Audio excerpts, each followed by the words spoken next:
बिस्मिल्लाहिर्रहमानिर्रहीम। Dear students, welcome back to glycolysis. कल हमने बेसिक चीज़ें तकरीबन सारी कवर कर ली थी। अब हम एक्चुअल पाथवे पे जाएंगे।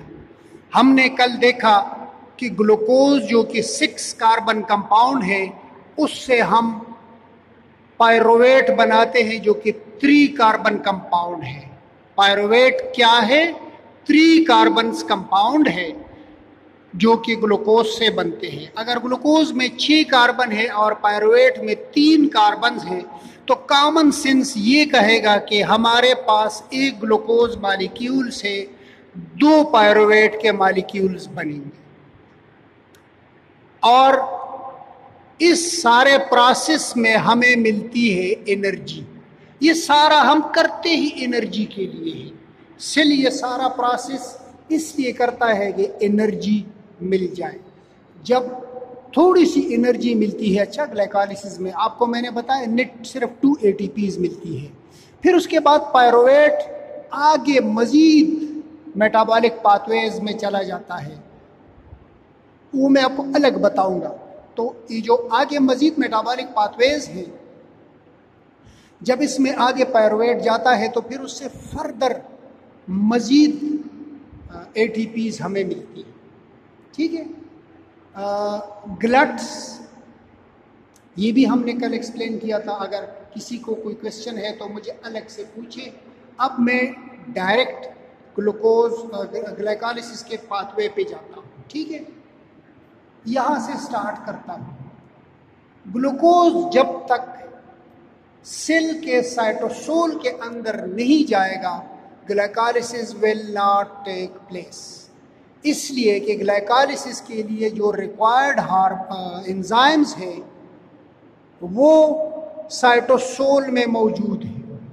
सेल के साइटोसोल में या साइटोप्लाज्म में ऐसे एंजाइम्स हैं जो कि ग्लाइकोलिसिस के पाथवे को चलाते हैं। अगर ये एंजाइम्स नहीं होंगे, कुछ बीमारियां ऐसी हैं वो अभी अलग से कभी डिस्कस करेंगे, जिनमें कुछ एंजाइम्स की डिफिशिएंसीज होती हैं, तो उनमें ग्लाइकोलिसिस प्रॉपर नहीं होता। वो जेनेटिक डिजीजेस कुछ ऐसी हैं। लेकिन यहाँ पर इम्पॉर्टेंट पॉइंट डिस्कस करने का ये है कि जब तक ग्लूकोज सेल के अंदर नहीं जाएगा, ग्लाइकोलिसिस नहीं होगा, खत्म। अच्छा, तो इस मकसद के लिए हमने ग्लूकोज को खींच के सेल के अंदर ले जाना है, और ये ले जाना थ्रू ग्लट्स होता है। तो ग्लट्स हम पढ़ चुके हैं। अच्छा, अब ग्लट्स का मसला ये है कि अगर ग्लूकोज ग्लट के जरिए अंदर जा सकता है तो ये तो 2 वे ट्रैफिक है। ग्लट तो मोस्ट ऑफ केसेस में एनर्जी डिपेंडेंट नहीं होते, लिहाजा ग्लट से ग्लूकोज वापस भी बाहर आ सकता है। अब इस वापस बाहर आने को रोकने के लिए हम यहाँ पर एक छोटा सा ट्रिक करते हैं। हमारा सेल क्या करता है? एक छोटा सा ट्रिक करता है। फॉर एग्जाम्पल, ये ग्लूकोज ये आसानी से आ जा सकता है। हम क्या करते हैं, इसके साथ एक चीज लगा लेते हैं। जैसे समंदर में जहाज जब खड़ा हो जाता है तो वो हिलता जुलता है, आ जा सकता है पानी के ऊपर, तो उसका वो एक नीचे चीज फेंक देते हैं, उसको एंकर कहते हैं ना, वो जंजीर के साथ लंगर उसे कहते हैं। तो जहाज लंगर अंदाज हो जाता है। अब ग्लूकोज को सेल में लंगर अंदाज करने के लिए हम क्या करते हैं, एक छोटा सा ट्रिक करते हैं। और वो ट्रिक क्या है कि अगर फर्ज करो आप IUPAC सिस्टम, IUPAC सिस्टम के जरिए ग्लूकोज की यहाँ से 1 2 3 4 5 6 की कॉन्फ़िगरेशन करते हो, तो 6 नंबर कार्बन पे ग्लूकोज के साथ एक फास्फेट अटैच कर लेता है। हमारा सेल क्या करता है, एक एंजाइम है सेल के साइटोप्लाज्म के अंदर, उस एंजाइम का नाम है हेक्सोकाइनेज। ये एंजाइम ग्लूकोज के मॉलिक्यूल के साथ एक फास्फेट अटैच कर लेता है। कहां पे अटैच करता है? Carbon number 6। इसलिए उसको फिर हम ग्लूकोज नहीं कहते, उसको हम फिर कहते हैं ग्लूकोज 6 फास्फेट। ग्लूकोज 6 फास्फेट यानी वो ग्लूकोज जिसके कार्बन नंबर 6 पे फास्फेट अटैच है। एंजाइम का नाम जो कि इस रिएक्शन को कैटालाइज करता है उसका नाम है हेक्सोकाइनेज। हेक्सो मीन्स 6, ये लैटिन वर्ड है। काइनेज, जहां पर भी काइनेज का नाम आएगा एक बात याद रखो, वो फास्फोराइलेशन कर रहा होगा। ये बात हमेशा याद रखो। काइनेज का मतलब नाम जब आएगा तो वो क्या कर रहा होगा? फास्फोराइलेशन। वो कुछ फास्फोरस के साथ रिलेटेड एक्टिविटी करता होगा, या तो फास्फोरस अटैच कर रहा होगा या डिटैच कर रहा होगा। तो हेक्सोकाइनेज यानी वो फास्फोराइलेशन का एंजाइम जो कि 6 कार्बन कंपाउंड पे एक्शन करता है। ये नाम आपको इस तरह याद भी रहेगा। हेक्सोकाइनेज यानी वो काइनेज एंजाइम जो कि 6 कार्बन स्ट्रक्चर पे या 6 कार्बन स्केलेटन पे एक्शन करता है। तो अब ग्लूकोज बन गया, ग्लूकोज 6 फास्फेट। अब ये बाहर नहीं जा सकता, इसके साथ वो लंगर या जंजीर आपने लगा दी है। अब सेल की मर्जी है आगे मेटाबॉलिज्म का प्रोसेस जब चाहे प्रोसीड करे। ग्लूकोज अब आपने हथकड़ियों में बांध लिया है, अब ये ग्लट के जरिए वापस नीचे निकल सकता है। हाँ, अलबत्ता एक बात याद रखो, ये सारा जो प्रोसेस है ग्लूकोज को G6P में कन्वर्ट करने का, ये फ्री नहीं है। यहां पर आपको एक ATP की कुर्बानी देनी पड़ती है। ATP एनर्जी का यूनिट है। समझ लो आपने $1 खर्च किया, $1 के खर्चे में आपको ये मिल गया। और यहां एडेनोसिन ट्राइफॉस्फेट था, ये एडेनोसिन डाइफॉस्फेट बन गया, यानी ATP ने एक फास्फेट लूज किया। ATP जो है ना हाई एनर्जी मॉलिक्यूल है, ADP लो एनर्जी मॉलिक्यूल है। एक तो आपने एनर्जी लगा दी, दूसरा एक फास्फेट आपने लूज किया। वो फास्फेट कहां चला गया? कार्बन नंबर 6 पे अटैच हो गया। किसकी मदद से? हेक्सोकाइनेज की मदद से। यहां तक क्लियर हो गया? ग्लूकोज से ग्लूकोज 6 फास्फेट बन गया, सिंपल। अब ग्लूकोज 6 फास्फेट को फर्दर मेटाबॉलिक पाथवे में चलाने का स्टेप जो है वो ये है कि एक एंजाइम आएगा, उस एंजाइम का नाम होगा आइसोमरेज। आइसोमरेज एंजाइम का मतलब क्या, नाम क्या शो कर रहा है? वो कोई आइसोमर बनाता है। क्या करता है? आइसोमर बनाता है।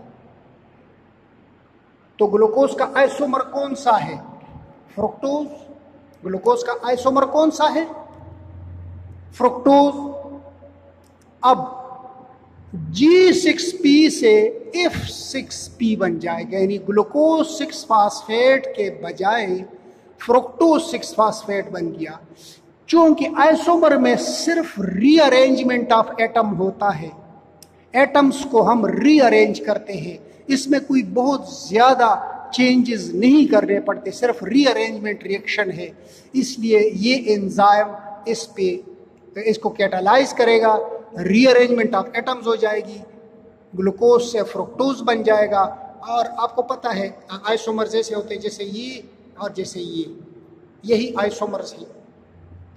तो फ्रुक्टोज 6 फास्फेट इजीली बन जाता है, न तो उसको एनर्जी चाहिए और न वो हमें एनर्जी देगा, न हमसे लेगा न हम उसको देंगे।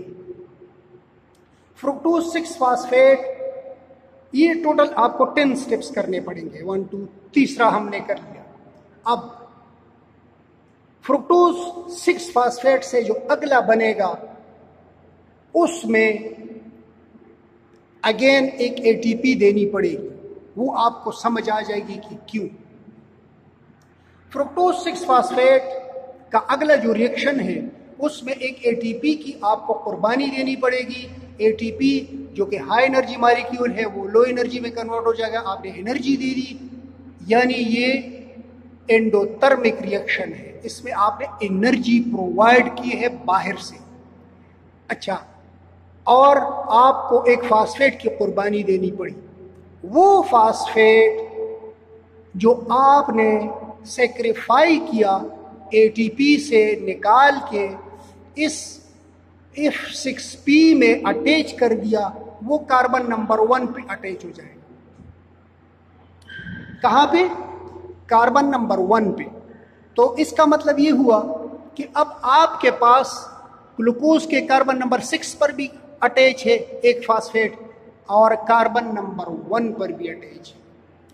तो इस नए कंपाउंड का क्या नाम होगा? फ्रुक्टोज 1,6 बिस फास्फेट। बिस मैंने लिखा है, फास्फेट आप लिख दो। फ्रुक्टोज 1,6 बिस फास्फेट। और एंजाइम जो इसको कैटालाइज कर रहा है वो भी आसान है, नाम याद रखना, फास्फोफ्रुक्टोकाइनेज। कौन सा? फास्फोफ्रुक्टोकाइनेज। अब देखो फिर एक काइनेज एंजाइम का नाम आया है, इसने क्या कमाल किया है, इसने दोबारा फास्फोराइलेशन की है। पहले फास्फोराइलेशन पोजीशन नंबर 6 पे थी, अब फास्फोराइलेशन पोजीशन नंबर 1 पे है। तो दोनों पे हो गई है। कार्बन के स्ट्रक्चर में 1 कार्बन और 6 कार्बन दोनों पे फास्फेट अटैच हो गया है। ठीक है। अच्छा, ये थोड़ा सा शायद एक्सप्लेनेशन मांगता होगा। जब कोई भी चीज दो हो तो हम कहते हैं डाई। जैसे कार्बन डाइऑक्साइड है, वो कार्बन जिसके साथ 2 ऑक्सीजन अटैच है, और इसको हम बाई भी कहते हैं, डाई भी कहते हैं और बाई भी कहते हैं। बिस क्या है? बिस एक्चुअली बाई है, बिस भी डबल है, बिस भी डाई है या बाई है। फर्क ये है कि अगर फर्ज करो ये एक स्ट्रक्चर है, यहां पर फॉर एग्जांपल सल्फर या फास्फेट अटैच है, हमारे केस में फास्फेट है। अगर ये फास्फेट कार्बन नंबर 1 2 3 4 5, अगर ये फास्फेट कार्बन नंबर 1 और 2 दोनों पे अटैच है तो हम कहेंगे बाइफास्फेट, यानी एडजस्टेंट है, एक दूसरे के साथ। देखो 1 2 1 2 एडजस्टेंट है। अच्छा, अगर फर्ज करो ये फास्फेट कार्बन नंबर 1 पे अटैच है और फिर कार्बन नंबर 3 पे अटैच है, या चलो कार्बन नंबर 3 नहीं कार्बन नंबर 4 पे अटैच है, चलो कार्बन नंबर 4 नहीं कार्बन नंबर 5 पे अटैच है, तो फिर हम इसे बाई नहीं कहेंगे, फिर हम इसे कहेंगे बिस, इसलिए कि ये एडजेसेंट नहीं है। ये कॉन्सेप्ट समझ गए? इसलिए हम इसको बिस फास्फेट कहते हैं। एक पोजीशन नंबर 1 पे है, दूसरा पोजीशन नंबर 6 पे है, तो हम कहते हैं बिस फास्फेट, बाइफास्फेट नहीं कहते। अगर आपने बाइफास्फेट लिख दिया तो ये कोई बहुत बड़ी गलती नहीं है, लेकिन साइंटिफिकली ये गलत होगा। आपको चाहिए कि इसको बिस फास्फेट करो। यहां तक बात क्लियर हो गई है? क्या नाम है? फ्रुक्टोज 1,6 बिस फास्फेट बन गया। फ्रुक्टोज 1,6 बिस फास्फेट पर एक एंजाइम एक्शन करेगा, उस एंजाइम का नाम है अल्डोलेज। अल्डोलेज नाम भी आपको याद रहना चाहिए आसानी से, इसलिए कि ये अल्डोजिस बनाता है। अल्डोजिस आर टाइप्स ऑफ शुगर जी, आपने यकीनन एफएससी में भी पढ़े होंगे, और आपकी जो हायर अभी क्लासेस चल रही है उनमें भी आपने बायोकेमिस्ट्री में पढ़े होंगे। अल्डोजिस और ट्रायोजिस और हेक्सोजिस सारे आपने पढ़े होंगे। तो ये जो अल्डोजिस बनाने वाला है इसका नाम क्या है? अल्डोलेज। अल्डोलेज जब इसमें एक्शन करता है तो इससे 2 कंपाउंड्स बनते हैं। फ्रुक्टोज 1,6 बिस फास्फेट से, यानी उसको तोड़ देता है। अब वो पायरुवेट में जाने वाले स्टेप की तैयारी शुरू हो गई। अगर आप सोचो जरा, 6 कार्बन का जो स्केलेटन है, अब उसको हमने दरमियान में तोड़ के 3 कार्बन वाले कंपाउंड्स बना लिए, अल्डोजिस। और आहिस्ता आहिस्ता अगली स्टेप्स पे आपको समझ आ जाएगी कि इससे फिर पायरुवेट कैसे बनता है। अच्छा, अल्डोलेज एंजाइम ने फ्रुक्टोज 1,6 बिसफास्फेट पे एक्शन करके उससे 2 कंपाउंड्स बना लिए। एक कंपाउंड का नाम है ग्लाइसर अल्डिहाइड 3 फास्फेट, यानी ये ग्लाइसर अल्डिहाइड है और पोजीशन नंबर 3 पे फास्फेट अटैच है। और दूसरा कंपाउंड है डाईहाइड्रोक्सी एसीटोन फास्फेट। ये जो कंपाउंड है, इसका मसला ये है कि ये आगे प्रोसीड नहीं कर सकता रिएक्शन में, ये एक न्यूट्रल कंपाउंड बन जाता है, लिहाजा इससे आगे कुछ नहीं बनता, ये यहां पर स्टॉप कर लेता है। ये